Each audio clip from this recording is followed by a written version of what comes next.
All right. Shalom, shalom. It's the brother Kazawan. It's the brother Shemawal. Brother Wiz. All right, we're going to give all honor, glory, and praise to Yahweh, Ba'ashem Mashiach, Malak, Yahweh Shai. All right, and a strong shalom, the brothers and sisters out there doing the work and magnifying the name of Yahweh, Ba'ashem, Yahweh Shai. All right, we're going to get into this video, right? Meaning it is a lot required of you, right? It's a lot required of you in this truth. No matter how much you got on your plate, it's a lot required of you in that amount that was given to you. All right, a lot of people, they just think, oh, I just got to keep the commandments. That's it. No, you got to go above and beyond for the things that was given to you, right? You want to knock those things out, and then you want to go above and beyond for Yahweh Hashem Yahweh Shai, for your people, right? You can't just be like, that's enough. Keep the commandments. I ain't eating pork. I'm good. I got the kingdom. I'm no elect. Shit, I'm wearing my fringes. I got the Sabbath, right? That's not enough, right? You need to do more than that. It's works.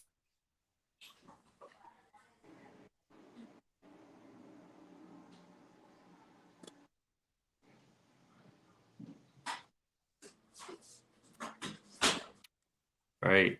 My wife. Salak.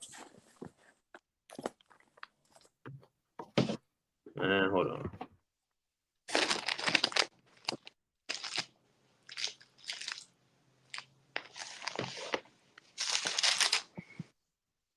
You hear me? Yeah, now you good.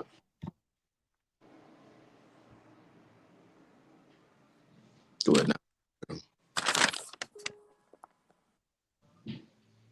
Oh no, I think he said, hold on. Technical difficulties. It's all good. Lord willing, he get it together. Little brother.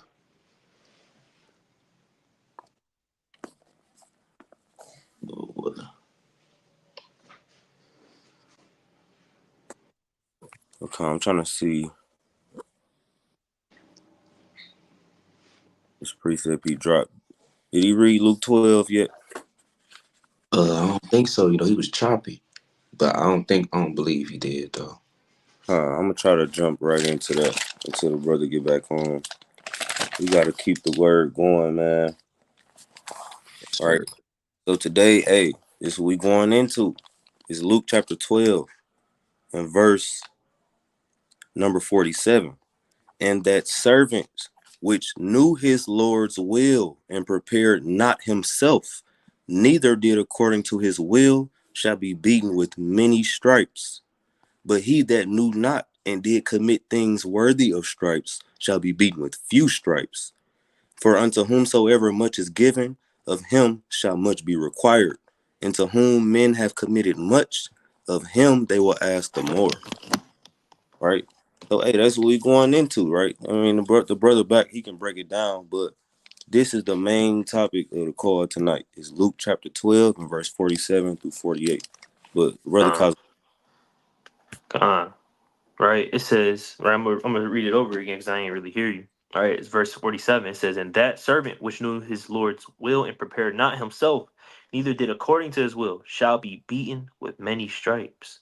Right. It's a lot of people, they know the Lord's will, right? But they still playing around, tearing around to keep the commandments, tearing around to do the work, being slothful. Right. You could catch yourself being slothful at times, but you really gotta self-examine and fight yourself out of that spirit. Right, to get up out of that. Because if you don't, right, and you choose not to do the will of Yahweh Bashem Yahweh Shai, you're gonna get beat with many stripes in the days to come. Are you gonna get tore down? Are you gonna get beat down? Right?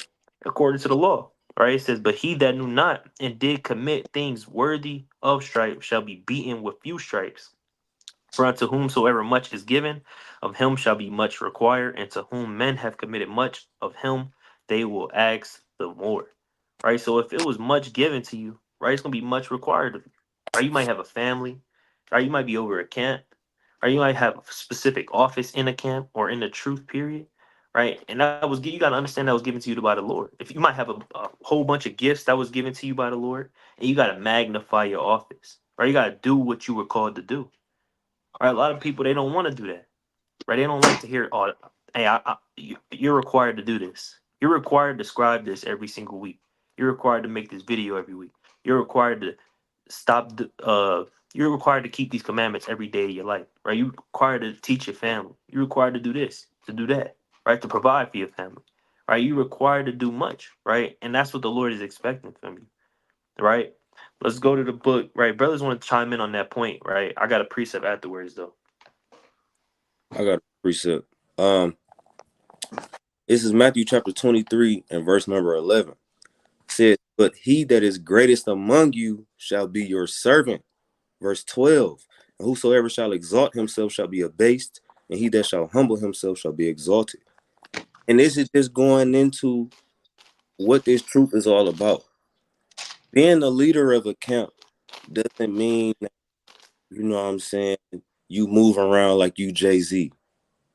You move around like you Drake now. You just a man in Israel. Everywhere you go, it's lights, cameras, action. It's autographs being handed out. No, the greatest among you shall be a servant.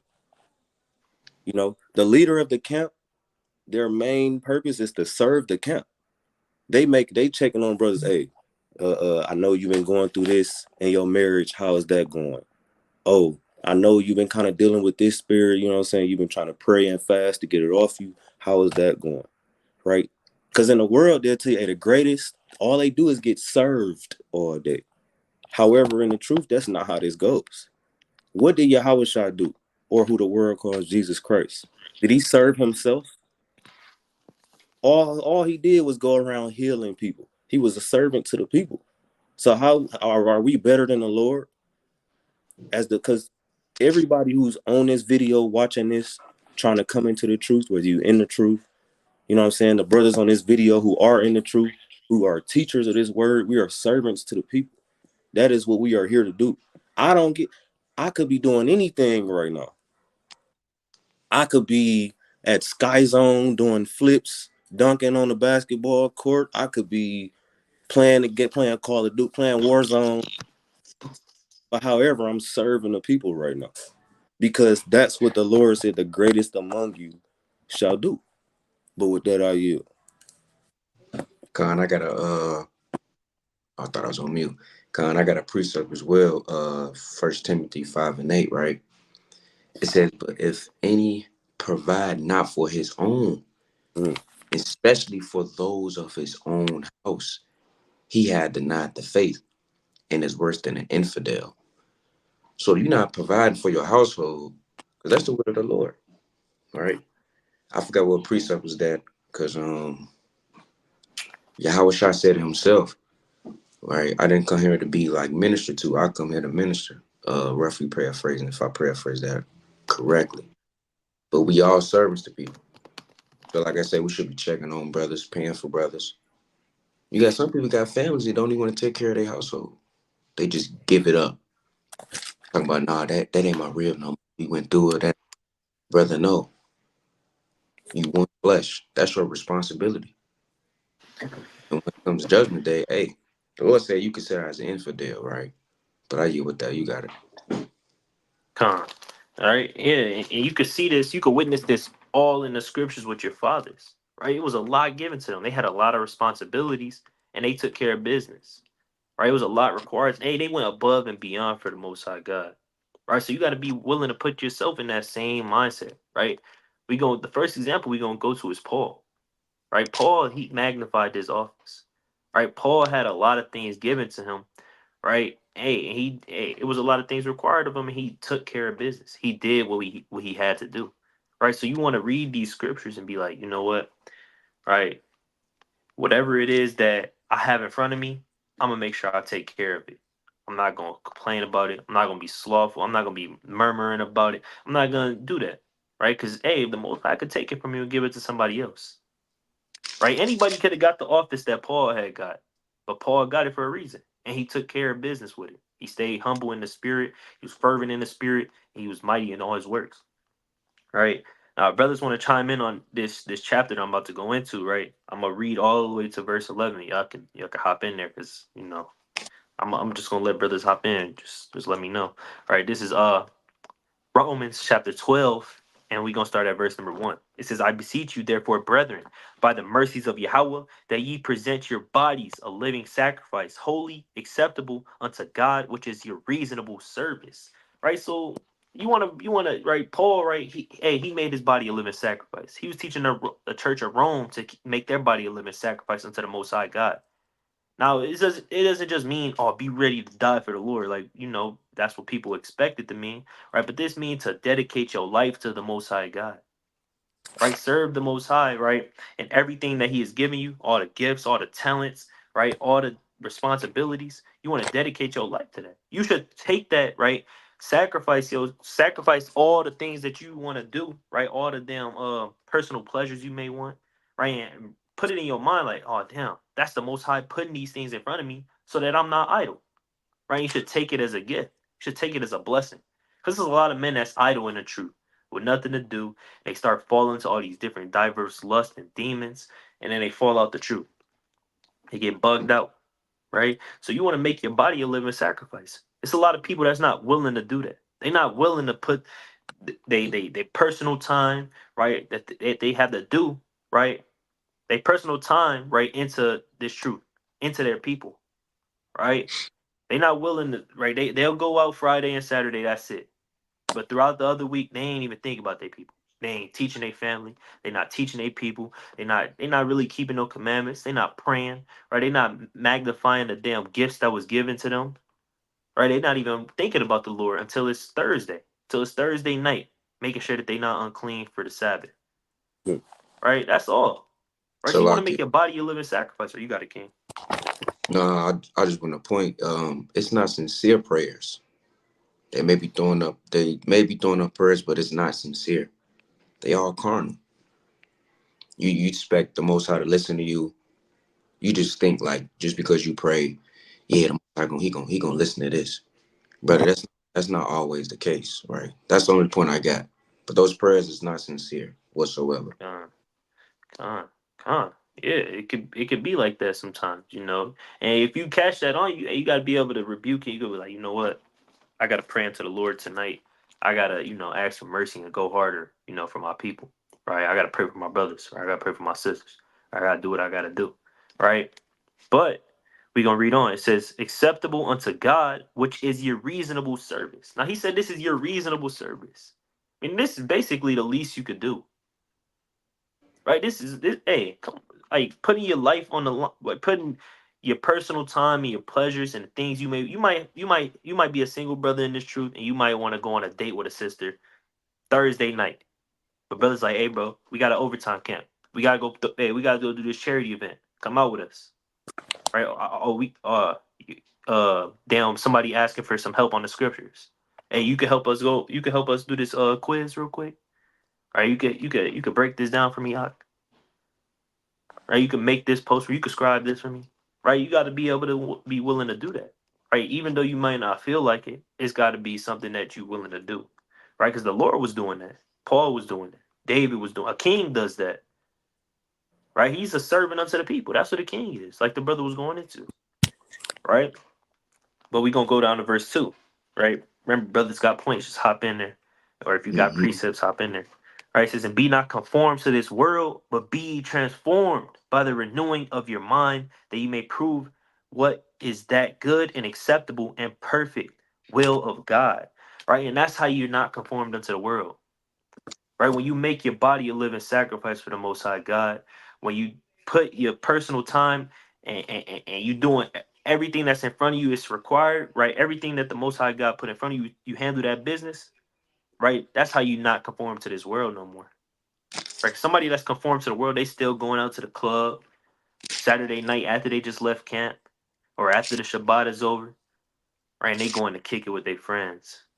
Or Sunday, they got a call and they damn get suspended because they didn't want to get on the call because they had to go on a quick date real quick. Or they had to go and hang out with their friends real quick. They wanted to go sip a few bottles with their friends at the bar. See that? Or they just wanted to spend a few more hours on the phone with this sister or with that brother. Right? Yeah, you still conform to the world. Right? But right, when you get all these offices, right, when you come into this truth, you get all these gifts, you get everything that's these all these blessings essentially. Right? That's how you start to renew. That's when you got to start renewing your mind and start to examine, be like, oh man, right, I got to give my life to this truth. My entire life has to be revolved around this truth, right? And the things that's in this truth is the most high in your people. So you gotta revolve your life around them. Right? You can't expect it to revolve around you, right? Because it's gonna go different ways. Right? You gotta keep it up in that circle. Right? But you gotta King. I just wanted to go into that, right? I want to get a classic precept that you know what I'm saying? A lot of the times the classic precepts, we start to brush them off. We start to, because they so routine, we hear them so much, we don't realize how heavy these scriptures really are. It's the 2 Corinthians chapter 13 and verse 5. It says, examine yourselves whether ye be in the faith, right? So the brother Paul was saying, hey, make sure you even in the truth first. Are you operating like somebody in the truth? Before it says, prove your own selves. Know ye not your own selves? How that Jesus Christ is in you, except ye be reprobates. He said, make sure you're not a reprobate first.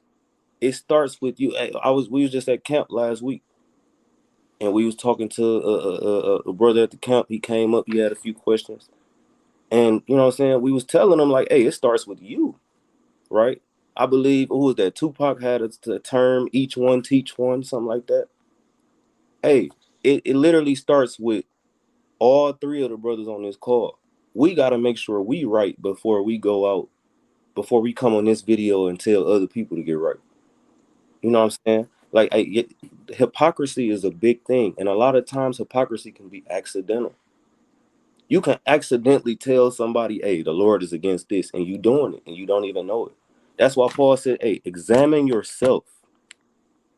You know what I'm saying? We got the Passover coming up in less than 5-6 weeks from now.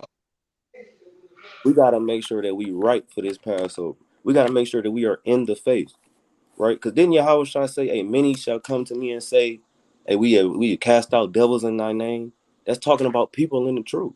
That's talking about people who wore the fringes, people who went to camp, people who kept the Sabbath, people who didn't commit adultery. That's not enough, believe it or not. It takes constant examination. Hey, if King David got rebuked by a prophet, what makes you better than King David? Right? But with that, I yield. I got a precept too. I got a precept. That's right though. And examine yourself. People like to be soft on themselves because when you examine yourself, it's gonna hurt. You realize some things about yourself. You like, man, I'm like that. See, in the world, when Jake examined himself, he like, nah, that ain't me. He denied himself. Reprobate. It's reprobates in the world. That's how it is in the truth. They look at themselves in the mirror, they see the dirt, and they brush it off. Or they be like, oh, it's they justify it, right? Right. So I got a precept, First Thessalonians, chapter 4, verse 3. It says, for this is the will of God, even your sanctification, that ye should abstain from fornication, that every one of you should know how to possess his vessel in sanctification and honor. We should know, right? That's why we got to examine ourselves because we should know. You may think you know, but you don't want to have that spirit of Galatians 6:3, because we don't know everything. This is why we have to examine ourselves daily to make sure we diligently doing the will of the Lord. Because if you don't do that, then next thing you got blood on your hands, man. You out here bloody, your garment bloody. And then Passover, right after Passover, hey, you out of this thing. And brothers wonder what happened. And God forbid that's any one of us, right, on this video, or whoever watching, right? I'm gonna read verse 4 again. It says that every one of you should know how to possess his vessel in sanctification and honor, right? That's with speech, right? That goes into prayer. That's how you move. That's in the commandments. How you treat your brother, right? Your sister, your family that's not in the truth. How you treat them as well, because the Lord watching, right? But you got to. Right? Hey, and Paul teaching the church of Rome this, right? So that they not falling away. Right? So that they know how to operate in the truth. Right? Because you had a lot of people, right, during that time, more than likely when they wasn't in the truth, they were just idle. Right? That's why Yahushua had that parable in Matthew the 20th chapter. Right? You had a lot of men that was idle, right? Just taking part in evil wickedness of the Romans, right? And the Greeks. just sick, just nasty. And you see that now. All right, you see all the lewdness in this world in America. All right, if you not making your body a living sacrifice, your mind is gonna get it's gonna get revolved around this world, and the Holy Spirit is gonna lead you, right? Because you're gonna end up partaking in the wickedness that you see all around you. Right, that's why it's important, right? When all these things you see the things that are given to you, right? And then you make sure that you go hard, and even if it's a little bit or if it's a lot, you make sure that you go hard in that office. Because hey, some men don't got what you got, right? You got men that they might have an office in a camp. They might have like 5 offices in a camp, or they might have damn 7 offices in a camp with a family, right? So no matter what it is, right, you want to make sure that you go hard on what was given to you, right? Because hey, that means it's required. The Lord is expecting you to do that, right? You got it. That just made me think of something perfect that the brother Paul said. This First Corinthians chapter 12 and verse 4 says, "Now there are diversities of gifts, but the same Spirit, and there are differences of administrations, but the same Lord." So, hey, just because your gift is not the same as the next brother doesn't make it any less important, right? You might not be the one with the precept. You might not be the one, oh, brother say something at camp, you know what I'm saying? He teaching about adultery. You got 10 precepts lined up for adultery. That might not be you. You might be the one that goes into the prophecy. And you can really break down Revelation. You can break down first and second history, right? You might be the brother, hey, you the counselor of the camp, you know? But every office is just as important as the other one, right? And I'm gonna get this last verse. It's 1 Corinthians 12 and verse 12. For as the body is one and hath many members, and all the members of that one body being many are one body, right? So also is Christ. So hey, the ear is just as important as the hand, right? The counselor is just as important as the camp leader. The scribe is just as important as the prospect that just came into the camp, right? I mean, Yahweh prophesied about the little ones. Each one matters just as much as the next one. However, everybody can't be the ear of the body. Everybody can't be the leg. Everybody can't be the foot. Right? Everybody has diverse gifts, but whatever gift was given to you and and those differences of administrations that Paul was talking about in 1 Corinthians 12 and 5, you have to know what was administered to you. And you have to take that gift that you was given and you have to use it. Otherwise, the Lord will take it away. I mean, he said, hey, to whom much is given, hey, he'll give them more. But if you don't have much, he'll take even what you got. Right? But with that, I yield. Con, right? And I want to bring out this example, right? You might have a brother, he ain't got no offices, right? Nothing. No, he might not even have no. He might have one gift, right? It might be to be able to teach the milk to his family. And he diligently doing it every single day or multiple times a week. And you might have a brother with the spirit of prophecy, the spirit to break down the epistles, the spirit to break down the law, right? Every single thing, he could break down everything. He break it down to multitudes of people, but he not teaching his family at home. He not keeping his house in order. Hey, he ain't magnifying his office, right? It's required for him to take care of that family, right? Let's go to the book of First Timothy, chapter 5, and verse number 3, right? And his house will be out of order, right? His house will go crazy. The woman might start cheating on him. Damn, woman might get slothful. She might fall out the truth, right? All hell will break loose, right? It don't matter that he got a million talents, a million gifts. He not taking care of what's in his house, but he going out to camp every week, making sure he take care of the people, right? You got to still take care of your family. That's your people, right? Your children and your wife, right? That's just an example I wanted to use, right? But this is First Timothy chapter 5, and we're gonna start at verse number 8. Right? It says, but if any provide not for his own, especially for those of his own house, he had denied the faith and is worse than an infidel. Right now, obviously, you can provide for your family physically, right? But you still got to provide for your family spiritually, right? Your family got to know the breakdowns just as well as you know 'em. Right? Why wouldn't you want your woman to know the precepts as well as you? To be able to discern when you out the spirit and know exactly what precept to go to. Because if she don't know these precepts, what's gonna happen? You might be out the spirit. Next thing you know, she like what you come home so late from work for? Then a big argument start. Or you might have had a rough day and you just ain't in the spirit. She don't know how to exhortate you to get you in the spirit. And you might go off and y'all just start falling and falling and falling as a household. Right? But the brother that he's building his family up in the milk, they know in the law, they getting the understanding, right? And they diligently keeping these commandments. They diligently doing what the Lord required of them. And then they're gonna grow. And then the people that fall out the truth, right? They're gonna get that office, right? And he gonna continue to excel in the truth, right? And he said, if you don't do that, right, you're worse than an infidel, right? You denying the faith, right? If you're not providing for your family spiritually, right? That's something that was required, right? When you read Deuteronomy the 6th chapter, right? Let's go to that real quick, right? Let's go to Deuteronomy the 6th chapter, right? What verse we gonna start at? Is that it? Let me see. Or is it Deuteronomy the 4th chapter? Which chapter is it? Salaki. Right? It should be talking about teaching your children.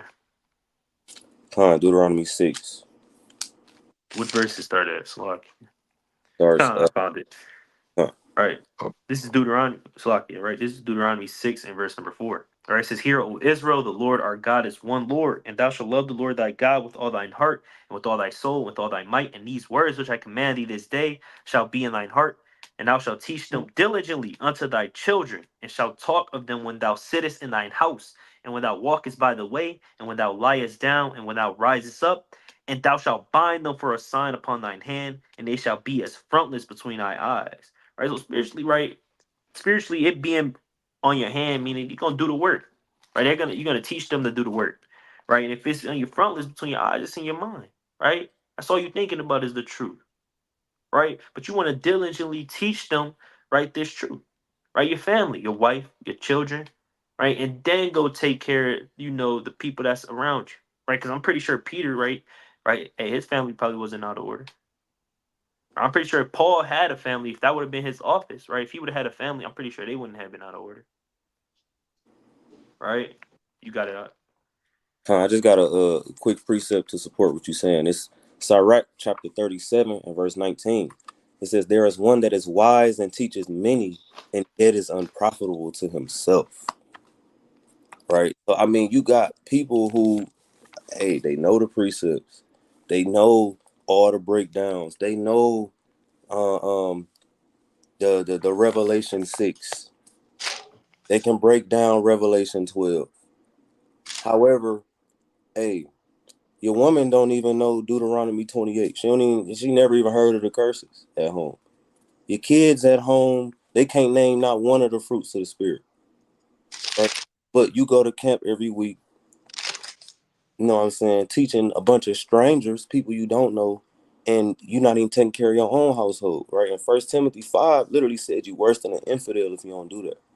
Because contrary to popular belief, money is not the only way that you provide for your household. And dare I say it's not even number one, right?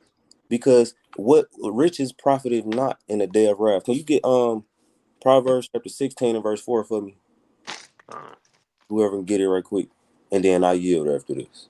the I book of got you. Proverbs, chapter 16 and verse 4. It says, The Lord had made all things for himself, yea, even the wicked Salaki. for the day of evil. You want 11 Verse and 4? 11, 11. Salaki. All right, this is Proverbs 11 and 4. It says, Riches profit not in the day of wrath, but righteousness delivereth from death. Right. So you teaching your rib how to get money is not going to teach her how to get the kingdom. You can't pay the Lord to get into the kingdom. You know what I'm saying? It comes from righteousness. It says righteousness delivers from death. And what is righteousness? Is keeping the commandments according to Deuteronomy 6 and verse 25. So we gotta always remember what's important because Esau get in your head. A J at work, they'll get in your head. They'll tell you, hey, you know what I'm saying? I'm just trying to get this bag, you know what I'm saying, taking care of my family. But you understand that the real bag is this wisdom, knowledge, and understanding, right? Because hey, the brothers in the Bible who had wisdom, knowledge, and understanding, Abraham, Joseph, Noah, etc. These weren't broke dudes. They wasn't homeless. You know what I'm saying? I mean, find me that account of Abraham being a bum. But he put his trust in the Lord first. I mean, this man he had everything. but it wasn't of his own doing. It's because he trusted in the Lord.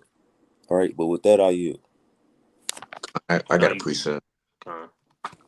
Yeah, Sirach 27:3, right? It says, unless a man hold himself diligently in the fear of the Lord, Mm, his shall soon be overthrown, right? And if a man ain't taking care of business within his household, like the brothers was going into, he mighty at camp, man. I actually said that with myself, if I, ever get a rib, like, you down in the spirit and she don't know no precepts, that's off. Like, that's crazy. Like, I mean, you, imagine all hell break loose, right? It may be a time that you go to camp, and not come back home. So how is your household going to be in order then when she's not around, right? She got to learn how to be able to move and know the east. You know what I'm saying? Know the east and the west, right? Your rib should know these things, right? But you not doing the responsibilities in the household, you end up losing the fear of the Lord because the fear of the Lord is understanding, wisdom and understanding. When you losing the fear of the Lord, the Most High gonna destroy all that, man. Now hell breaking loose. Now your woman committed adultery. Your kids doing all type of wicked things. They putting a whole bunch of just how kids is, man. They get disobedient and put toilet paper in the toilet. Not they just go wild, man. Right. So I'm gonna read that again. Unless a man hold himself diligently in the fear of the Lord, his house shall be soon be overthrown. So if you're not doing the will of the Lord, keeping the fear of the Lord, your house will get thrown down. Right. But you got it out.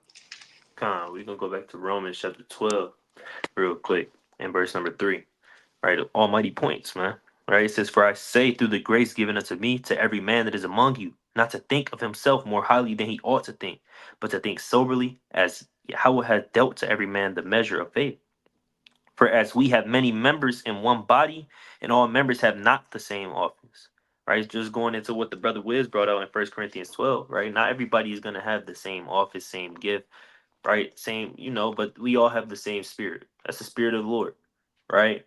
It says, "So we being many are one body in Hamashiach, and every one members one of another, having then gifts differing according to the grace that is given to us, whether prophecy, let us prophesy according to the proportion of faith."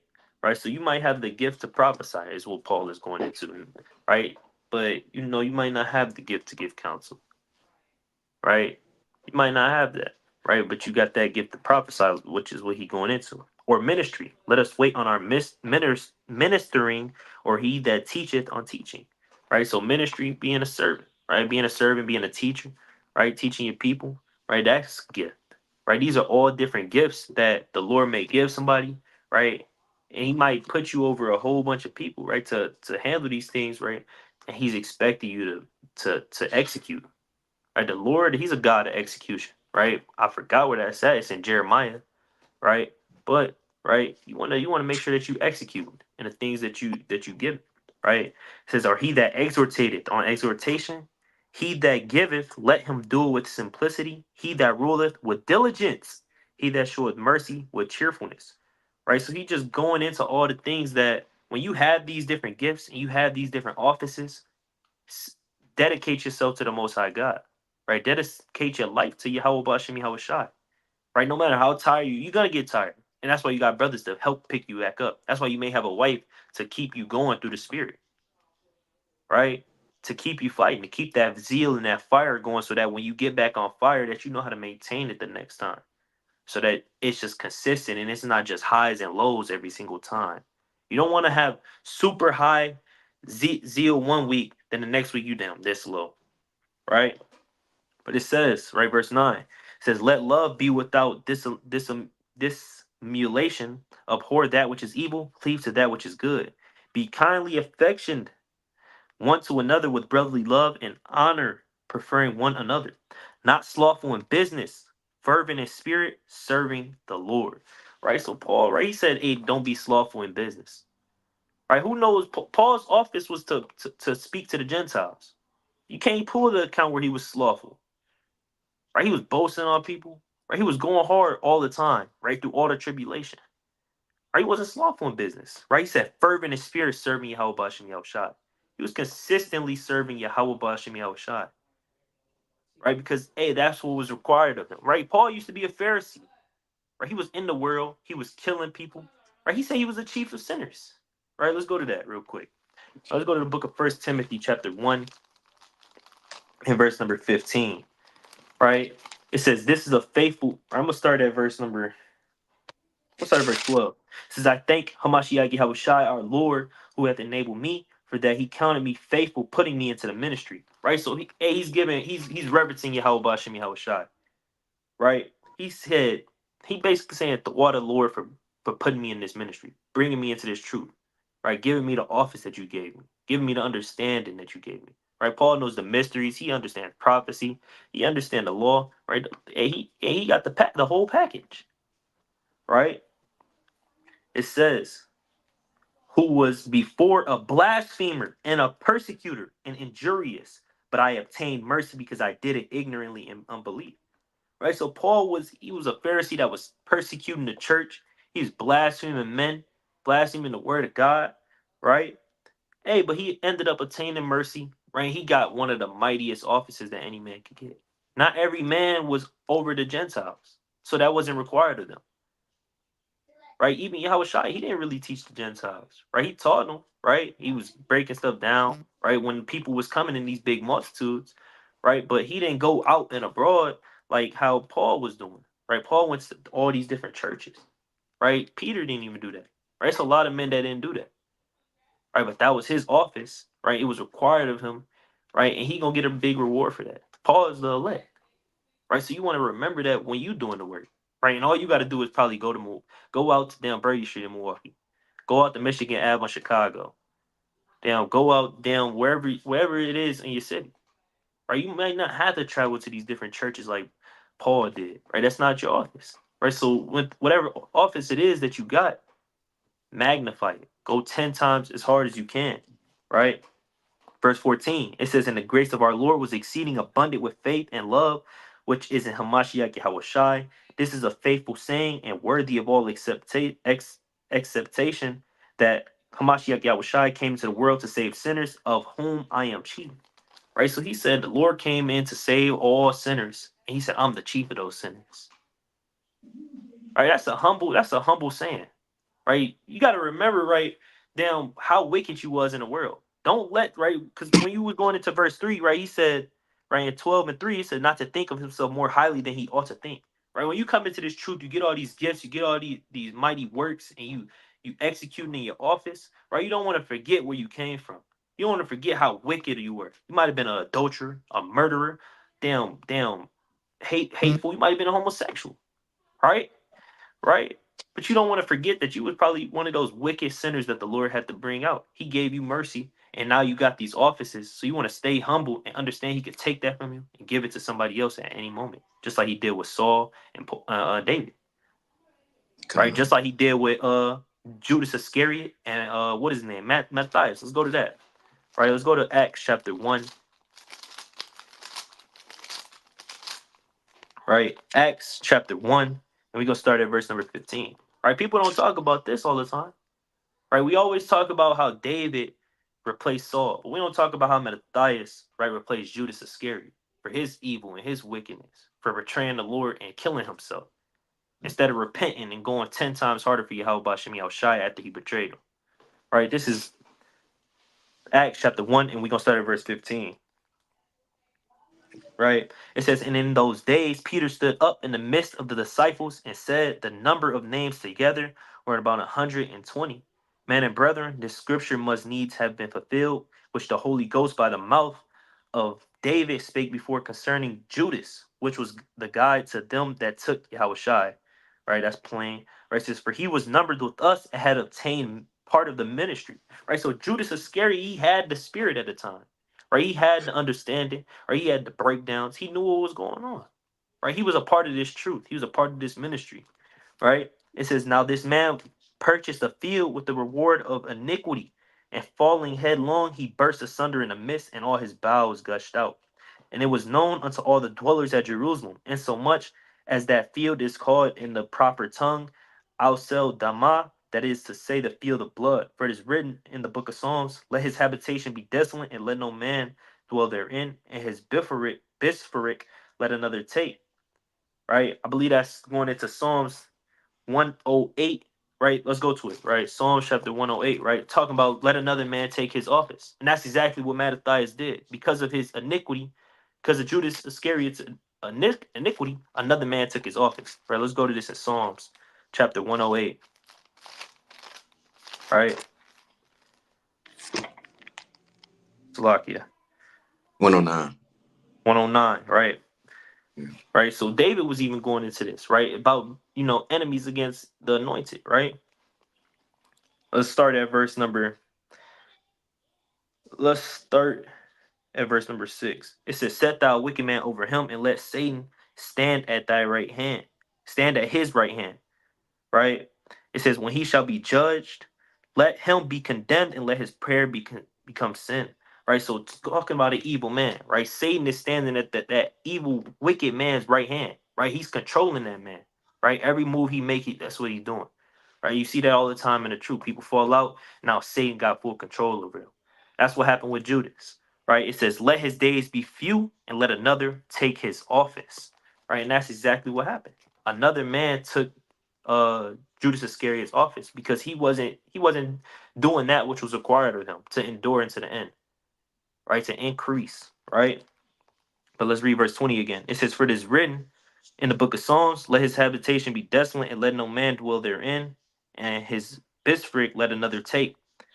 Wherefore of these men which have companioned with us all the time that the Lord Yahushua went in and out among us, beginning from the baptism of John unto the same day that he was taken up from us, must one be ordained to be a witness with us of his resurrection. And they appointed two, Joseph, called Barsabas, who was surnamed Justice, and Mattathias. Right, so those men took the offices, right, of disciples, right, and then they came into the truth, right, and now they got a whole bunch of gifts, right. Brothers got a point they could hop in there because I'm up. Where am I at? Come on, brothers could hop in there. Um, you got something, Wiz? You on mute. So I was letting a brother cook.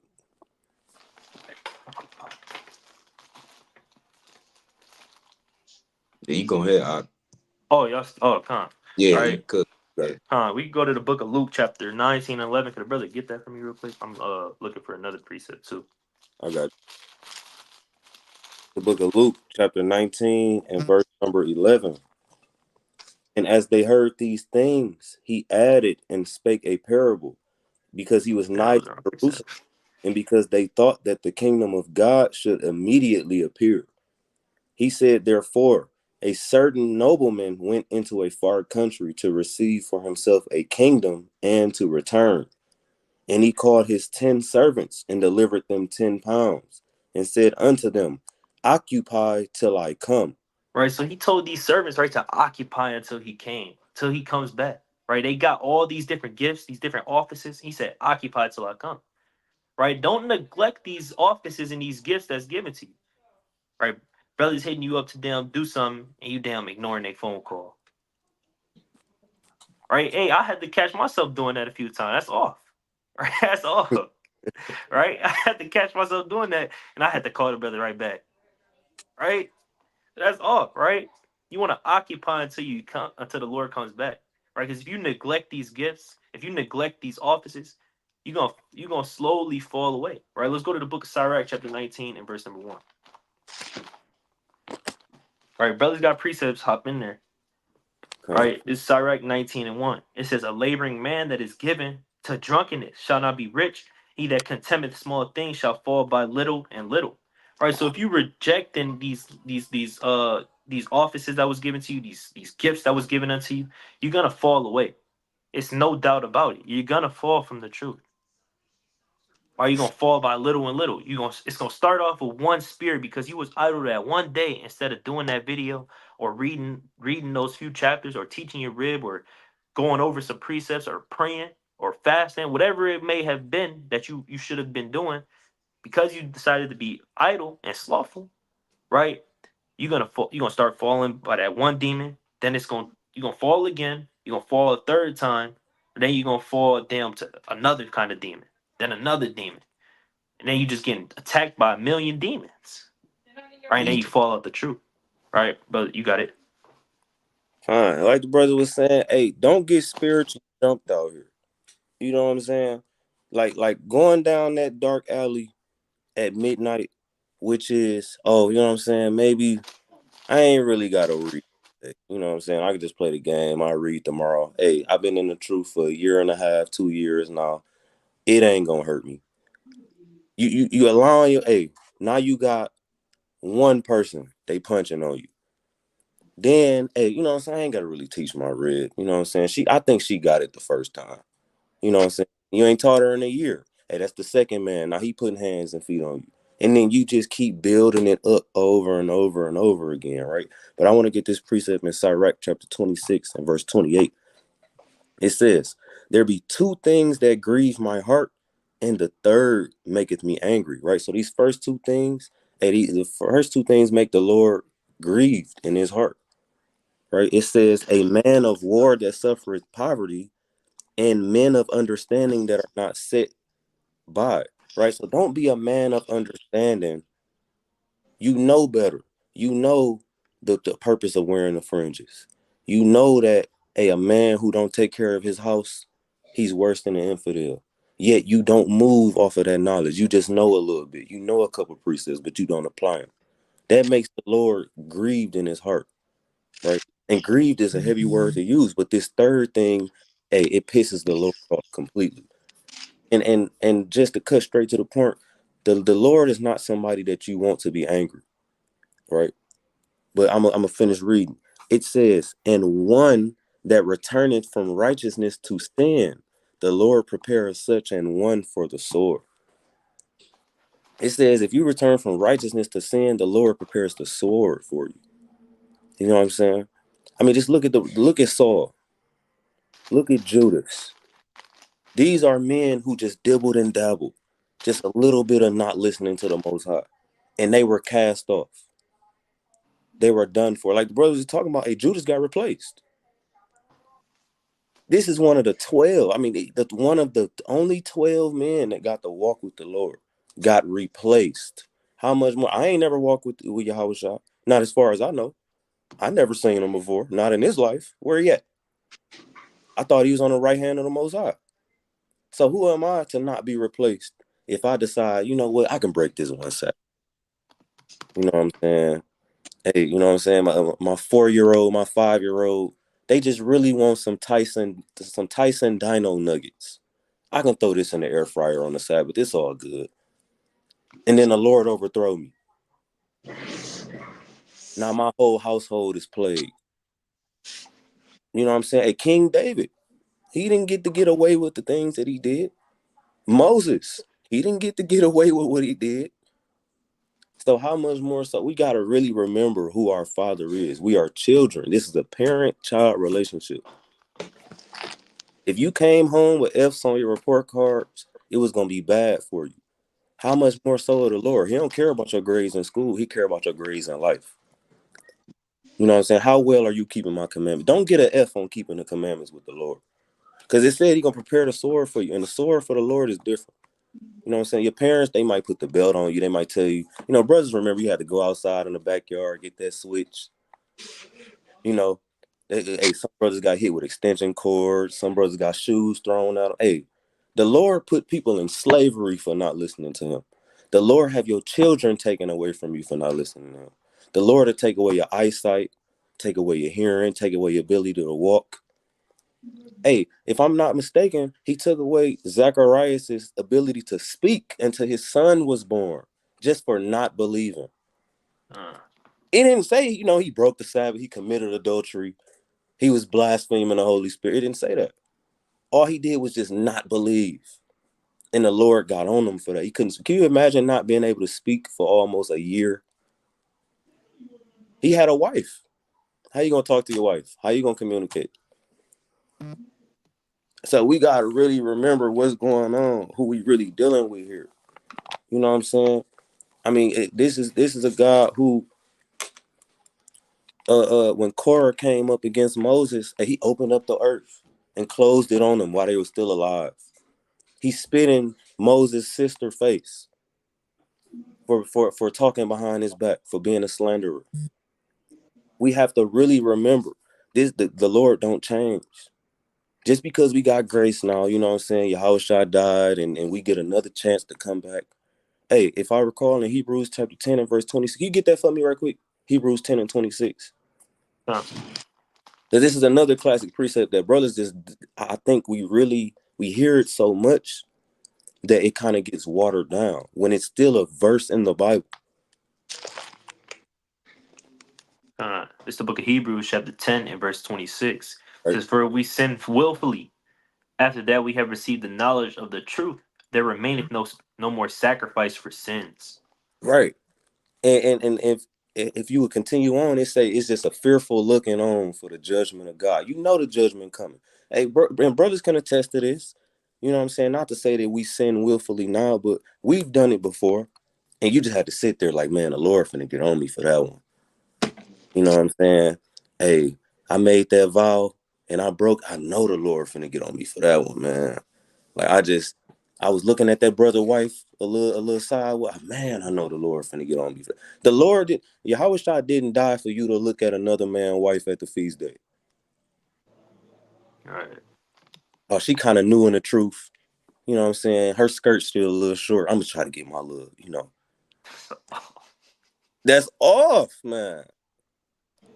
You know what I'm saying? Oh, bro, and you know what I'm saying? These little couple of videos on my phone, I mean, I'm good. You know, don't be that man. I wish I could remember the precept. It said, "Don't say that the Lord's mercies is great." That's Sirach chapter 5. Let me get that, and then I yield after that. God, Sirach 5 and verse number 6. And say not his mercy is great. He will be pacified for the multitude of my sins. For mercy and wrath come from him, and his indignation rested upon sinners. So mercy and wrath come from the same person. Good and evil come from the same person. If you read Isaiah chapter 45, hey, the Lord said, I, the Lord, do all these things, evil, good, everything. So if he has the power to forgive you for all of these sins, if you was to say in your mind, you know what I'm saying? Yeah, I was looking at that brother wife at the feast day when he was in the back, on the grill, making sure the burgers and the wings is right. It's all good. The Lord will forgive me. He got that same power to be like, nah, for what you did and you knew better, I'm done with you. He did it with Saul, right? Saul was the king. It said Saul was head and shoulders above everybody else. He was of a great stature. Saul was somebody, hey, uh, think of Saul as LeBron. Think of Saul as who's somebody else? Denzel Washington. I mean, this is somebody who was he had a name. He was it. John Morant. Ja Morant, Kanye West, Jay-Z. We can keep going. Now imagine Jay-Z messed up one time when he come into the truth, and the Lord sent him right back out there into the world. Just to set an example for all the people who not Jay-Z. Hey, if I can do it to him, I can do it to you. Because hey, we his children. He'll cast off the big brother just to show the little brother, hey, I'll do it to you too. But with that, I yield. I got a precept, man. I'm gonna bring out Deuteronomy 21 because let's see what happens when a son is disobedient, right? The Bring order that. of the law when a son is disobedient, because like the brother was saying, we the Most High's children, and just because we the Most High children don't mean that we deserve all the pity and sympathy. No, the Most High not dealing with that, because you know what you're supposed to do, and when He commands you, He wants you to do it then and there, not later, not next week. You may not even see next week, right? Uh, So this Deuteronomy 21, I'm gonna start at verse 19, right? No, I'm start at verse 18, right? It says, if a man have a stubborn and rebellious son, which will not obey the voice of his father or the voice of his mother, and that when they have chastised him, will not hearken unto them. So you got some brothers that get chastised and they still not listening to the Most High. Just rebellious, man. Put on fringes. right? They keeping a dietary law, right? They eat pork. Like, man, I'm gonna eat. You got some I got a precept for you right quick. gun. It's Proverbs 16 and verse 18. It said, "Pride goeth before destruction, and an haughty spirit before a fall." See that? Pride. See, pride is one of the most ultimate demons. That's like if you get me, that's like a damn ultra instinct. I'm saying that's one of the most powerful demons because it's everything. Every demon starts off with pride. Every demon is attracted to pride, right? The spirit of lust can see pride and be like, yeah, I rock with you, Joe, because like, you know what I'm saying? You just know what to do. You see, you feel me? That's how it works, man. So you got brothers, they probably keeping the dietary law, and then they be like, man, I ain't had pork in a minute. Why not? And eat it. Next thing you know, your stomach turning, right? You're jammed up. But for some reason, you want to do it again, right? Verse 19, then shall his father and his mother lay hold on him and bring him out unto the elders of his city and unto the gate of his place, right? And they shall say unto the elders of his city, this our son is stubborn and rebellious. He will not obey our voice. He is a glutton and a drunkard. You got Israelites that's glutton, man. Glutton and a drunkard, right? Greedy, right? They ain't taking care of their household. They not teaching nobody, but they want all the breakdowns. They not teaching nobody, but they want all the breakdowns. And if they do get the breakdowns, they saying 2 for $5. They selling it like it's weed, man. 2 for $5. I got the 3-5 for you with the epistles, right? And I got the history behind it. What's cracking? That's off, right? You just greedy. You drinking up all the wine, but you ain't bringing none to the feast days, right? You say you got some. You say you got some money, right? You say you don't have money, Salaki. You don't have money for the feast day, but next thing you know, you buying damn Popeyes, right? That's off, right? And all the men of his city shall stone him with stones that he die. See that? When you don't listen to the Most High, man, he gonna stone you with stones, man, through the Spirit, right? And it may not be you getting shot or rent or hit by a car. You just gonna fall out of the truth, man. Just he don't end up putting the Spirit on you, right? Next thing you know, you think Noah is albino, and you trying to prove it in the scriptures, man. The Lord can do anything He wants. We can't limit the Most High. I think we get so comfortable we limit the Most High, right? You not examining yourself. You think you doing it with a Lord. Hey, you limit the Most High, man. He gonna show you His power, and it's gonna be even greater than when He opened the earth for the sons of Levi, man, and killed those children. The times when He destroyed the children with those the 4 bears in 2 Kings 2:24, man. It's gonna be greater than that, right? When you being disobedient. I got one more precept, right? I had said this earlier too. Sirach chapter 7, right, in verse 8. Because mercy is only for a season, man. And just because you went off, you know, and think that your prayer is supposed to be heard. That's why you need to humble yourself before you do a prayers and truly examine yourself, right? Sirach chapter 7 and verse 8. Bind not one sin upon another, for in one thou shalt not be unpunished. That's why we need to examine ourselves, man, because we don't know what sins we commit. Because when you do commit one, you damn that you breaking like 20 commandments in 5 minutes by the pleasures you just took in, right? This just says, bind not one sin upon another. Because you got some brother that go off and just be like, well, I mean, it's all good. Brother, you still gonna get punished for that. Don't think, oh, I got grace, I'm cool. No, you're not cool, man. Destruction, and the cool of the day, that's when destruction come right after that, right? Bind not one sin upon another, for in one thou shalt not be unpunished, right? Say not God will look upon the multitude of my oblations, and when I offer to the Most High God, He will accept it. The Most High don't have to accept our prayers, man.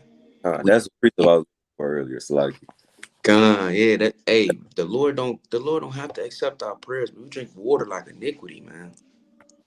right? And just because you may read, just because you may study, right? Just because you may get alms, you may be doing the work, but it's not in sincerity though. It's not sincere, man.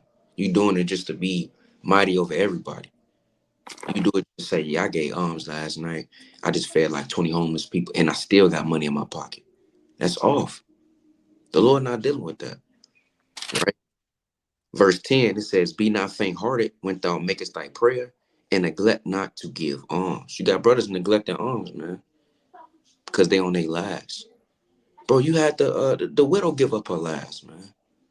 She gave up her last. She didn't have anything. You got some jakes that don't have anything giving up their lives, right? Well, what's that brother name? L.A. Capone, with Rondo number 9. He said, he had like 50 cent or something. He had two. He shared his 50 cent Yeah. cake. Something like that. Yeah, man. He gave it up, bro. He ain't, but both of them had nothing. He ended up getting some. He could have said, "Nah, this for me, G. I ain't eat all day." All right. I seen it in my own eyes in the world, man. I was in the world dealing with a brother. We chilling. His older brother ended up getting a taco. Both of them ain't eat nothing all day. I seen it with my own eyes. His older brother got a taco and ate it in his face. Thorough too. Little brother like, dang, bro, you just gonna eat all that, bro. I ain't eat nothing either. He just, yeah, dang, that's off. Right? I'm gonna read that again. Be not faint hearted when thou makest thy prayer. Right? You got some brothers that be faint hearted, or they say they don't need to pray. They good. Most I heard my prayers. They may not physically say that, but through the spirit they is because they think they comfortable about the works that they done. Right? You gotta Kind of just like a quick precept on something that Yahushua said. You know what I'm saying, about breaking bread with your brothers, right? Because we gotta understand that anything that you do to one of the Lord's people, you doing to him. And he said that out of his own mouth. come. Anything you don't do to one of the Lord's people, you're not doing to the Lord. And I'm gonna get this quick precept. It's direct so like it's Matthew chapter 25, verse number 34. Then shall the king say unto them on his right hand, it's like, then shall the king say to them on his right hand, come ye blessed of my father, inherit the kingdom prepared for you from the foundation of the world. For I was an hungered and ye gave me meat. I was thirsty and ye gave me drink. I was a stranger and ye took me in. Right? I'm gonna drop down to verse 37. Then shall the righteous answer him, saying, Lord, when saw we thee and hungered and fed thee, or thirsty and gave thee drink? Right, verse 40. And the king shall answer and say unto them, verily I say unto you, inasmuch as you have done it unto one of the least of these my brethren, you have done it to me. Right, that's just a quick hey, remember, when you give alms to a brother in the camp, he might be down bad, maybe his car broke down, you know what I'm saying, brothers might be short on rent, you know what I'm saying, maybe his kids school fees is piling up and he got to pick between the school fees, put gas in his car. By you giving that brother that $20 that you was gonna spend on some folly, you gave that to the Lord. And you gotta understand that the Lord is gonna recompense your righteousness back to you. But if you say, nah, you know what I'm saying, I ain't like what he said, you know what I'm saying, at the feast day last time. You know what I'm saying? He made me feel bad. He ain't getting this $20. That's $20 that you not giving to the Lord, right? And how do you think the Lord will feel by you, somebody he didn't have to bring in the truth? He didn't have to give you no wisdom, knowledge, and understanding. I mean, hey, Judas got replaced. Who was one of us to get replaced? You know what I'm saying? So we got to really remember the Lord said, hey, read Matthew chapter 25. You know what I'm saying? Read Matthew and see how the Lord feels about the little one. He said, if you offend one of these little ones, you'll be the least in heaven. You know what I'm saying? So we got to remember every person counts. You might don't have respect to persons. Oh, okay, I treat the brother Shema all. Nah, and I ain't really trying to mess with dude. I ain't gonna dap him up when I walk in at the feast day. But Kazawan, hey, that's my boy. I'm gonna act like I ain't seen him in 10 years. I'm gonna dap him up, give him a hug, ask him how you been, how the family doing. And then the brother Shema wall, I just kind of look him up and down and just keep moving. You doing that to the Lord. But with that, I yield. That's it for me. Con, Let's go to what you you got a got? preset. You got it. You sure? You go ahead if you want. Just You want got it. something quick. Con, I just want to touch on just to feed on that too in the same chapter of Sirach, right? Verse 15, Sirach 7 and verse 15, it says, hate not laborer's work, neither husbandry, which the Most High hath ordained. So, we got to be doing the will of the Lord, man. The will of the Lord. And work, that's what the Most High ordained. So, if you hate laborer's work, if you hate the burdens that's getting put on you, right? If you hate when brothers be like, hey, man, I want you to, do the prospect calls. I want you to, look after the prospect. So whatever offers that it is, right? Make sure you give alms every Monday, right? So and so. And you hate that, hey, the Most High look at that spirit, man. He gonna end up casting you away slowly, right? You shouldn't hate husbandry, man, because we need more laborers in the harvest, man. It's only a few, so we can get out of this thing. Most importantly, doing the work of the Lord, that should find pleasure. You got some people don't even want to read, don't even want to call their brothers. Like they seriously don't even want to hit up their brothers, man. But come to the feast, they smiling in your face, right? Barely you barely get a text from them brothers. Yeah, we understand everybody work, got kids, so on and so forth.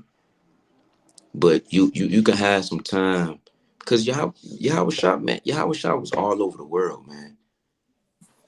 To be honest with you, he barely had time for himself. But he still was able to maintain and do the will of the Lord. Right? I'm gonna read that again. Hate not laborer's work, neither husbandry, which the Most High hath ordained. So he ordained us, man. He brought us in his truth and it's ordained for us to work. And if you don't want to do that, hey man, I mean you asking for it, right? But you got it. You got it out. All right. I want to go to Romans 11 and 13 real quick, right? It says, for I speak to you Gentiles, and as much as I am the apostle of the Gentiles, I magnify mine office. Right? So you gotta just read the epistles, read Acts, right? And just look at how Paul, right, magnified his office. Right? Hey, it's probably not another man that was able to do what he did other than Yahweh Shai. Right? To deal with all the stuff that he dealt with, to go through everything he went through, all for these churches, all for the Israelites, to bring them back into righteousness, to give them understanding, to establish righteousness in their churches, right? So it ain't no freakism. They not going crazy like Pete Diddy, right? They not doing all kinds of sorts of madness and just fall into doctrines and heresies, right? But let's go to the book, right? I'm gonna actually get this real quick in Second Corinthians, right? Because he was going through a lot, right? But he still kept doing his office because it just because you going through stuff don't mean that your office is just automatically. Oh, I gotta take a break from it real quick.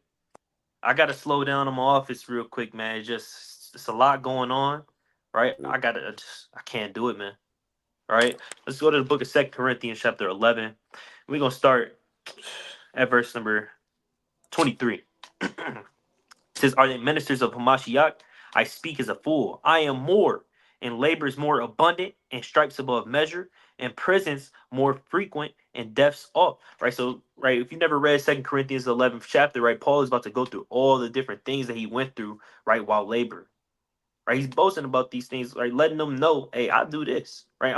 I've been through all of this, and I'm still going hard, right. He says, right, in verse 24, it says, of the Jews 5 times received I 40 stripes, save one. Thrice was I beaten with rods. Once was I stoned. Thrice I suffered shipwreck. A night and a day I have been in a deep. Right? So he was getting beat with rods. He was getting damn beat and damn whipped by the damn Jews. Right? Hit with stripes by the Jews. Right? He was damn going through a lot, going into prison, right? Dealing with false brethren, right? In shipwrecks, right? Brother car run out of gas. I can't do the work, man. I can't do the work. I don't have no gas. I can't go, man. I don't know how to put a spare tire on my wheel. I can't go and do the work today. Sorry, Akim. Maybe next weekend. Right? Oh, it's a little bit too much traffic. Let me just turn around, bust this Yui real quick, and I'm just gonna meditate at the crib, Salakia. Right? And it says, right, a night and a day I have been in the deep. Right? I mean, he was, hey, after them shipwrecks, right, he was in the water. Right? It says, in journeyings often, in perils of waters, in perils of robbers, in perils by mine own country, men, in perils by the heathen, in perils in the city, and perils in the wilderness, and perils in the sea, and perils amongst false brethren. So he was getting through all these different troubles amongst all these different people in all these different places. All kinds of trouble, all kinds of havoc and chaos. Right? But your damn woman didn't want to talk to you this morning, so now you just don't want to go do the work. She gave you a little bit of attitude, and now you just, man, the hell with this. I gotta talk to her. I gotta get this right. Slocky, I'm gonna be about 3 hours late to camp. Right now, camp wrapping up. Right, you got a point. Con, it's just a precept supporting what you're saying, and then I yield. It's Con, Proverbs 20 and verse 4. I mean, this is the brother King Solomon was literally talking about this. It says, the sluggard will not plow by the reason of the cold. Therefore shall he beg and harvest and have nothing. But you got it. con, right. So right, let's keep reading. Right, we gotta understand. Right, Paul went through all this. Right, he kept going because he understood this was what was required of him. He understood he had to drink the cup, and this was what was required of him because it was given to him by Yahweh Bashem Yahweh Shai. Right, he didn't pick up these offices by himself. Right, if it was left up to you, you wouldn't do nothing but just read one chapter a day, or just study three precepts a day, or maybe just pray for 30 seconds. Right? That's what you would do if it was up to you. Right? But because stuff is given to you by Yahweh Bashem Yahweh Shai, it's gotta be, you gotta have a will, you gotta have a drive, man. Right? You gotta have some kind of ambition towards what the Lord is giving you, right? To push and go hard for what He's giving you. Right? Because if you don't deliver, right, and you don't exchange the Lord's money, it's gonna get up with you, right? Let's go to the book. Let's keep reading in verse 27. Right? It says, in weariness and painfulness, and watchings often, and hunger and thirst, and fastings often, and cold and nakedness. Right? You got a lot of people, they damn, man, my damn shoulder hurting from work. I just can't read today. I can't pick up my Bible because my arm won't go up. Right? It says in hunger and in thirst and fastings often. Right? You got a lot of men that won't fast. Right? You got a lot of men, they don't want to talk to people when they fast. They just angry. They just need they damn, like damn Snickers damn commercials. You're not you when you're hungry. Right? That's how brothers get. God. Right? It says in cold and nakedness. And when it's cold outside, hey, you got men that don't do camp when it's cold outside. And you got men that do camp when it's below 10. Right? Hey, that's what Paul was going through. They ain't have hand warmers. They ain't have no the damn heater in the car, heater in the crib, Montclair coats. Montclair coat, bubble coats, North Face, None of that. damn UGG boots, whatever you got, Tim's. Right? They was freezing up there in the cold. And brothers like, man, y'all sure you don't want to go to camp? It's 20 degrees, man. 18, -18 wind chill. Y'all, hey man, y'all sure y'all want to go out and do camp, man? Maybe we could wait. I mean, next Friday it's gonna be about 40 degrees, man. We could wait for that. The spring about to hit. No, he still went hard, right? It says, but verse 28, besides those things that are without, that which cometh upon me daily, the care of all the churches. He said, I do all this because I care for all the churches.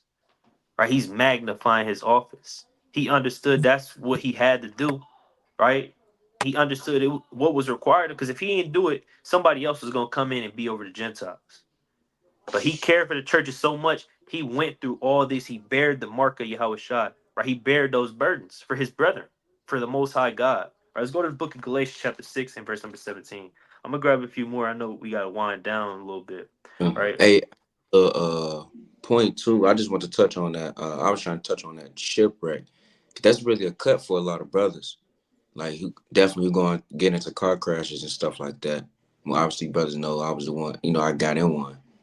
All praise I didn't have that spirit. But, brothers are used as an excuse. But Paul was in a shipwreck. You you around nothing but creatures that you haven't seen in your life. And everything was 20 times bigger. Everything was at its normal estate, man. Everything was like freak of nature, man. Whales 20 times bigger, beasts, sea monsters, which a whale is considered as a sea monster. So it was totally, we seen whales before, they way bigger than that. And Paul got into a shipwreck, man. So just imagine, right? And then you tripping that you got damn in a car crash in a small intersection. It's off. Right, but you got it. All right. All right. Yeah. Right. Let's go to Galatians 6 and 17. All right. It says, "From henceforth, let no man trouble me, for I bear in my body the marks of the Lord Yahweh Shai." Right. So he bared the burdens. Right. He bared those marks. Right. Everything he went through. Right. All the damn hell that he had caught. Right. He still kept doing the work. Right. It's no excuse for you to stop teaching your family, for you to stop teaching the people, for you to stop teaching yourself, for you to stop growing and keeping the commandments. You still have to do these things. All right. Let's go to the book of First Timothy chapter 4 and verse number 13. Right, and then we go. Your brothers got closing precepts. They could grab them. Right. Actually, I'm gonna go back to Luke 19 after this, Salakia. Right. It says, "Till I come, give attendance to reading, to exhortation, to doctrine." Right. So to the Lord come. Right. Well, this is Paul speaking. Right. Timothy. Right. Telling them, what to do. Right. Telling them before he come back. Right. Do this and do that. Right. Understand what's going on. Basically. Right. It says, "Neglect not the gift that is in thee, which was given thee by prophecy, with the laying on of the hands of the presbytery." Right. So he was telling Timothy and telling Timothy to not neglect the gift that was given to him. Right. Timothy was over some churches. Right. Let me see if it tells you what church he was over at in this in the beginning of this. All right. Let me see. Right, he was over Ephesus. Right, this is First Timothy 1 and 3. Which is, "As I besought thee to abide still at Ephesus, when I went into Macedonia, that thou mightest charge some that they teach no other doctrine." Right, so he was telling Timothy, right, to not neglect the gift that was given to him. Right, Timothy was set up over the Ephesians. Right, for that certain time. Right. So he was telling him to give attendance to reading, to exhortation, to doctrine, right? Because you had a lot of men, right, coming in and then bringing in wicked, evil doctrines during this time, just making men fall out the truth, making men believe in false doctrine. You see that now, right? You got a man, he down. Oh, damn. The Arabians are the Edomites, actually. And he trying to plague the entire camp. See Right, let's that? read First Timothy chapter 4 and verse 1. Let's see why he was saying this, right? It says, "Now the Spirit speaketh expressly that in the latter times some shall depart from the faith, giving heed to seducing spirits and doctrines of devils." Right. So that's why he was telling him to give attendance to reading, exhortation, to doctrine, because men was falling away. Right. And you still got men falling away and giving heed and taking heed to these damn seducing spirits and doctrines of devils. Right. Getting a conscience seared with a hot iron, like it say in verse 2. Right. So that's why he was telling him to do this, so that he wouldn't follow the truth, so that he could know how to lead the church, build up this church, right, and keep it going, right, maintain this church while Paul is not around, right. It says, like, right, "Meditate upon these things, give thyself wholly to them, that thy profiting may appear to all." Right, and that's what happened. Right, Timothy was a mighty brother.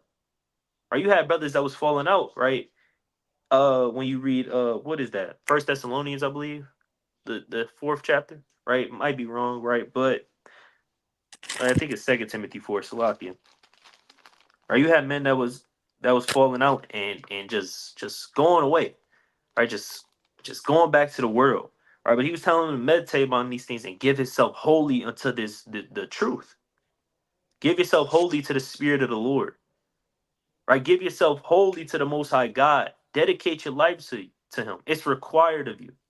It's not required of you to damn text your worldly friends back because they like, "Man, you don't even get up with the boys no more. You don't even give a damn about us." But you got brothers over here in the spirit, literally dying in the spirit, but you gonna go text those brothers. You gonna go kick it with them brothers. Right? You gotta give yourself wholly to this truth, to your people. Right? They hearts depend on you, like Judith the 8th chapter say in verse 24. Right? The sanctuary and the altar, right? It's resting upon you. Right? You gotta carry it on your back. Like LeBron, like he do with these damn basketball teams that he be having. These weak ass teams. He carried them on his back. So you gotta carry your damn people on the back when they are weak, Right. right? Because they need you. Right? It says that thy profiting may appear unto all. Right? And then men is gonna see your face going. Men gonna see you on fire. Men gonna see how in order your family is, how in order your camp is, right? How in order you are, right? And they gonna look up to you. Right? They're gonna come to you, right? And you gonna continue to gain and gain and gain and increase in this truth. But you gotta stay humble.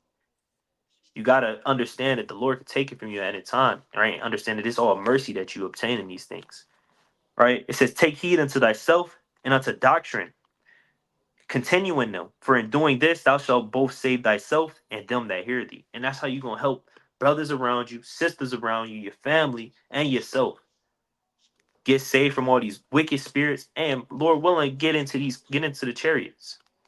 All right, but let me go to the book of Second Timothy chapter 4 and verse number 10. Right? I'm gonna start at verse 9. All right, I'm gonna start at verse. Hold on. All right, let's go to verse number 3. Right? It said, "For the time will come when they will not endure sound doctrine, but after their own lust shall they heap to themselves teachers having itching ears." And you see that now. Or you see people damn giving heed, right, to these damn wicked doctrines because they just want to hear stuff. They just opening their ears to anything. You got to know how to shut your ears out, right? Just like wicked men will shut their ears out to the truth, you got to shut your ears out to wicked doctrine and evil lust and concupiscence of this world, right? And endure the sound doctrine that was given to you, right? It says, "And they shall turn away their ears from the truth and shall be turned unto fables." Then you gonna be damn believing Nephilims and damn book of Jasher and the book of Enoch and damn, you just gonna fall out and you gonna be believing all these goofy tales, right? It says, "But watch thou in all things, endure afflictions, do the work of an evangelist, make full proof of thy ministry." Right? So you gotta endure all the afflictions and you gotta do this work of Yahweh Bashem Yahweh Shai. Right? You gotta make full proof of this ministry. Right? You gotta make full proof of this ministry, right? Don't be the brother that we teaching all these videos or you damn doing the work and damn somebody making a video on you because they see you smoking weed again. They see you damn dealing with a prostitute somehow. People gonna laugh at you. People gonna mock you, especially the people in the world. The people that when you first came in and you had that zeal and you was losing all your friends and your family, they gonna laugh at you. I knew it was just a phase, man. You back. Uh, Right? It was just a phase, man. Hey, I'm happy to see you, bro. Hey, let's go hit these white chicks. Right? I got them lined up for us already, bro. I knew you was gonna come through. got the 2-man ready. Right? Got the 2-man ready with the Edomite women. See that? Just nasty. Right? Damn, Jake at my job today. She just vexing. I'm mad because I lost my headphones. Right? Damn, I had to read into the scriptures today. He over here telling me how he got into a damn orgy party, man. Just a freak. Jake is just a freak. See, you don't want to be like that, man. You gotta endure the truth, or you're gonna be talking about how you went to an orgy party and just saw people doing freaky things to each other. Just wicked and disgusting. Right? Right, let's keep reading. Right, it says, "Friend, I am now ready to be offered, and the time of my departure is at hand. I have fought a good fight. I have finished my course. I have kept the faith." Right, so you want to finish your course. Right, all the offices that you have in this truth, whether it's one thing that you may be doing, which is teaching your family, or you might be running over a whole damn congregation. You want to make sure that you fight this good fight. You want to finish your course. You want to keep staying diligent in that work in those offices until the Lord come. Until you either die or until you damn get beamed up into the chariot. It says, "Henceforth there is laid up for me a crown of righteousness, which the Lord, the righteous judge, shall give me at that day, and not to me only, but to all them that love his appearance." And that's what we fighting for. We not in this true fighting for a damn crown that you could place on your head this upcoming Passover. Say, "Yeah, I'm a mighty king." No, you want the incorruptible crown. You want to stand stiffly for the name of the Yahweh Bashem Yahweh Shai, right? And damn endure into the end. You want that everlasting crown that can't be corrupted by damn dust, rust, worms, anything. Can't be taken by no other man, right? It says, right?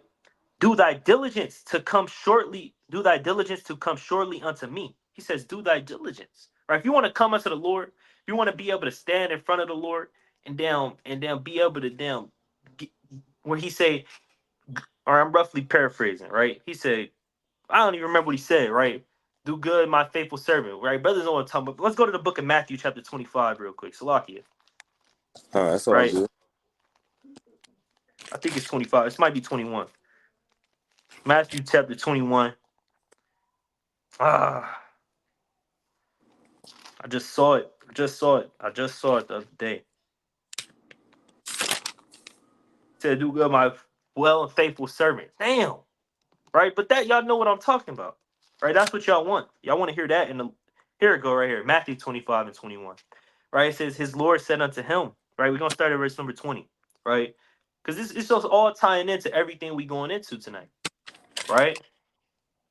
It says, and so he that had received 5 talents came and brought other 5 talents, saying, Lord, thou deliverest unto me 5 talents. Behold, I have gained beside them 5 talents. This man was always increasing. He had his offices, he had his gifts, and he was still magnifying what the Lord gave him. And he was down multiplying. He was increasing. Right. So he brought back 5 other talents, right? And let's see what the Lord said unto him. His Lord said unto him, well done, thou good and faithful servant. Thou has been faithful over a few things, right? He just faithful over a few things, right? He stayed diligent in the things that he had going in his life, and then it turned back to the world. He conformed his mind to this truth and renewed it in the truth, right? Whether, like we would said in the beginning of the video, whether it was that brother with just damn the spirit of being able to teach the law, right, in his family, right? He was being faithful in that, right? Hey, the Lord said he was being faithful over a few things. What's going to happen? I will make thee ruler over many things. Enter thou into the joy of thy Lord. All right, so he gonna be, hey, I'm gonna make you a ruler over many things. You deserve this, right? Instead of the brother that had a million offices and he didn't even know how to maintain it, right? And then it just all fell apart, and he just got destroyed in the latter end in the world, right? But it says, do thy diligence to come shortly unto me, for Damas hath forsaken me, having loved this present world, and is departed unto Thessalonica, Crescens to Galatia, Titus unto Dalmatia. Right? So don't be like Damas. He forsook Paul because he loved the present world. He loved what he saw in what the Greeks were doing, what the Romans was doing. He loved what the heathens was doing. So he turned back to the world and he got back into that old doctrine, right? That old wickedness. He fell away because he couldn't endure sound doctrine, right? So you don't want to be like this man right here, but you want to endure unto the end. You want to magnify the name of Yahweh Bashem Yahweh Shai with all your strength and with all your might, and love him and love your people, right? But with that, I yield. Brother's got a point. Con, I got something to close out on. You know what I'm saying? Just a little bit of it's just exhortation for brothers, you know what I'm saying? Just remember what's important in this thing. Specifically for the brothers and sisters that's in this truth that understand the Israelites already. And understand we gotta keep the commandments and the faith and Yahweh Shah HaMashiach, right? We can't forget what's really going on here. It's Mark chapter 8 and verse 35. For whosoever will save his life shall lose it, but whosoever shall lose his life for my sake and the gospel's, the same shall save it. Right? So by us doing this work, we are saving our lives, but not our carnal lives. We're saving our spiritual lives. We brought it out earlier that, you know what I'm saying, riches profit not in the day of wrath. Carnal things ain't gonna last. We gotta understand us doing this video is making us millionaires in the kingdom of heaven. You have to think about it like that. You not listen. I had a brother tell me when I first came into the truth, give up the hoop dreams, give up the rap dreams, give up the acting dreams. It's not going to happen. You was brought into the truth to serve until the kingdom comes. Then you'll get that fame that you're looking for. Then you'll get them riches you're looking for. And I don't know about other brothers. I don't want $1 million worth of US dollars. I want $1 million in the kingdom, because $1 million in the kingdom look like I have 20 children and they all got a lion. You know what I'm saying? Imagine riding up to the Passover in a lion. You got 3 lions with you. You know what I'm saying? Then the brother Shemawal, he pull up on his rhino. You know what I'm saying? He got an elephant on the leash. Then the brother Kazawan, you know what I'm saying? He pull up with 2 leopards and he riding on the cheetah. Them is the, hey, read Isaiah 11 and you will see these things are, we not just talking. We read the Bible over here at WFI Milwaukee. And I'm going to keep reading. Verse 36, Mark 8 and 36. For what shall it profit a man if he shall gain the whole world and lose his soul? What shall it profit you to be Jay-Z, to be P. Diddy? What is that money profiting him right now? when the feds raiding your house. You ain't got the Lord defending you. Richest prophet not in a day of wrath. Hey, the day of wrath ain't just talking about the end of times. Hey, the Lord can have a day of wrath with you right now. He can just get on you. I mean, just on you. It happened to R. Kelly. We saw it. It happened to Jeffrey Epstein. We saw it. It happened to O.J. Simpson. We saw it. So how much more for people who in the truth, who know that they not supposed to be defiled with this word? I'm gonna read this again. It's my last precept. Mark 8:36. For what shall it profit a man if he shall gain the whole world and lose his own soul? Every man has to work out his own salvation. I can't save Shamawa or Kazawan. I can't. I wasn't given that power. Everybody has to do their own part. They got to put their own brick in. Right? And this is not just me getting on the people who watching the video or the brothers on this call. It's on me too. I got to understand that Kazawan can't save me. You know what I'm saying? I have to keep myself undefiled from this world. I have to make sure that I'm not trying to gain the whole world. You know what I'm saying? Don't it say, hey, I'm going to get this last one. So, like, it's in James chapter 4. And then brothers got it. It's James chapter 4 and verse 4. It says, ye adulterers and adulteresses, know ye not that the friendship of the world is enmity with God? Whosoever therefore will be a friend of the world is the enemy of God. Just let that simmer in your mind after this live is over. Am I being a friend of the world?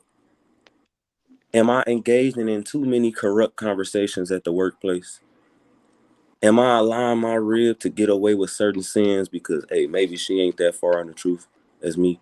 Am I not rebuking my brother when he's going off slightly, he's falling little by little, like the brother brought out in Sirach 19:1? You know what I'm saying? So this call was just, hey, it's about people in the truth.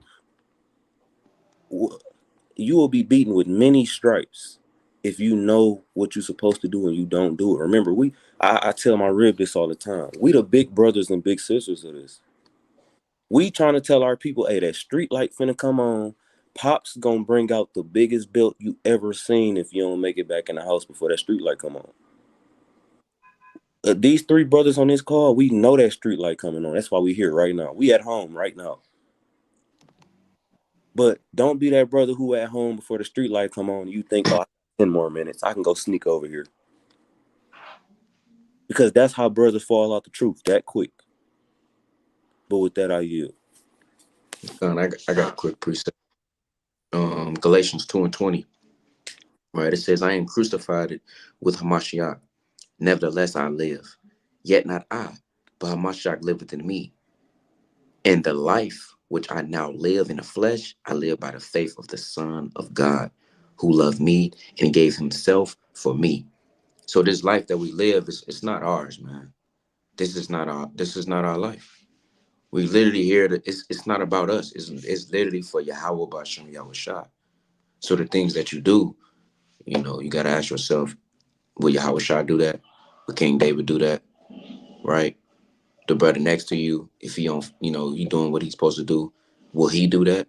Got God, what those would things, Jesus do? right? What would Jesus do? uh, Right?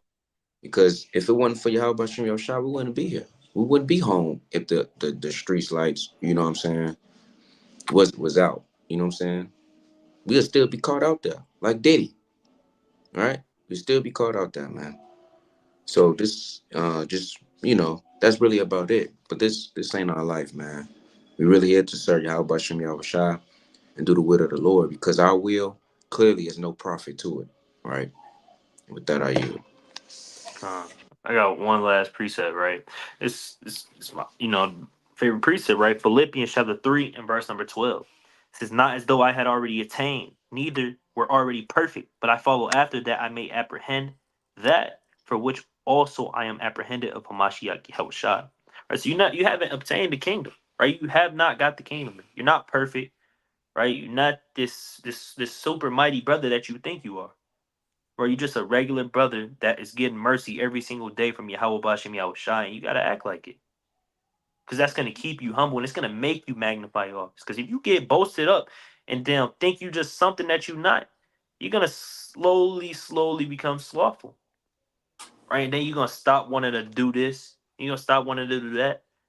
Next thing you know, your whole life is in shambles, and you falling out the truth. So you can't ever think that you're perfect. All right, it says or that you're the elect. All right, damn, C 144 on your damn clock. All right, I used to do that shit. All right, damn, C 144. Oh man, it must be Uh, right. Don't think that, God. right? Brother wake up at 1:44 a.m. Now he did a lick. Yeah. No. Call out, call out. Come on. Right, Yeah. right. Verse 13. Brethren, I count not myself to have apprehended, but this one thing I do, forgetting those things which are behind and reaching forth unto those things which are before. So you got to forget about last week, man. You might have not been in the spirit. It might have been rough for you. Work week was rough. Damn, studying wasn't really up to par, right? Everything was just all hell, right? He said, forget those things which are behind and reach forth unto the things that's before you, right? You know what's before you? The kingdom, that crown, right? That's what's before you. Every single day you wake up, you got to be like, all right, it's a new day, right? Let's try to go as hard as we can for Yahweh Hashem Yahweh shot, right? Don't be thinking about yesterday, because that's just gonna only stress you out. It's gonna only make you overthink, right? It says, I press towards the mark for the prize of the high calling of Yahweh and Hamashiach Yahweh Shai. So you want to press towards the mark daily, not just some days, not 4 times a week, not 3 times a week, not once a week, but every single day you wake up, you want to press toward the mark, right? You want that prize, right? You ain't here to damn just be here. Are you not in this truth for no reason, right? Salaki, this is the last precept, right? This is Revelation chapter 3 and verse number 11. Right? It says, behold, I come quickly. Hold that fast, which thou hast, and that no man take thy crown. Right? So you don't want no man taking your crown. Right? You don't want no man taking your office. You don't want nobody taking the talents that you had. Right? You don't want nobody taking your place in this truth. You want to have that. You want to secure that spot. Right? You want to lock it down. Right? You don't want to damn let just somebody come in and take your truth. Because what if somebody that come in and take your spot in the truth, they not even worthy to come into the truth? And then Right. another person come in, and then another person come in. Right? Hold fast your spot, man. Right? Lock it down. Right? And endure to the end. Right? And then when you read on in verse 12, it's talk about overcoming. And you're gonna get a pillar made in the temple of the most high. Right? You're gonna get whatever you need. You're gonna get everything that your heart desire, like the Lord said. Right? But with that, right, if brothers ain't got no other precepts, right, we're gonna close out. Sure, I got one more. Why not? God. Right. Proverbs chapter 1 and verse 27. Right. I'll start at verse 26. It says, I also will laugh at your calamity. I will mock when your fear cometh. Right.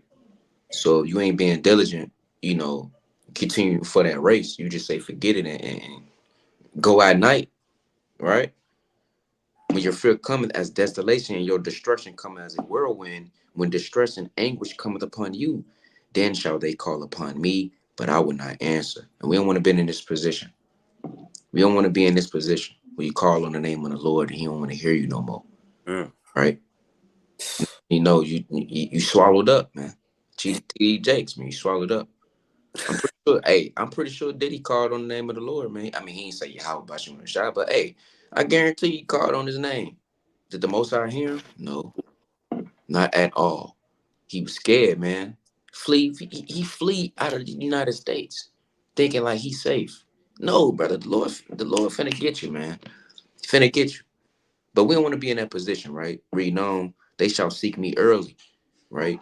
Should seek the Most High early, but it ain't early, cause time winding down, man. Time is winding down. It's fourth quarter. It's about like 2 minutes left. 2 minutes left. Next thing you know, it's gonna be 30 seconds, right? But they shall not find me.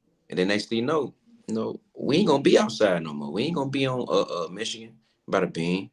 We ain't gonna be on Brady Street, right? We ain't gonna be that, man. We gonna be getting our household in order, most I willing, and the Lord is gonna keep us safe under His wing, right?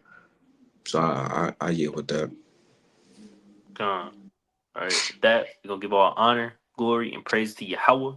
But Hashem Mashiach Wamalak, Yahweh Shai.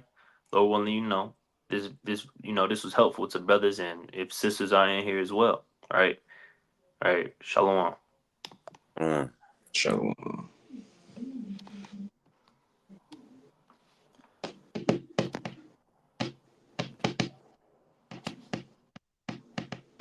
Hold on, bro. It's tripping. Yeah.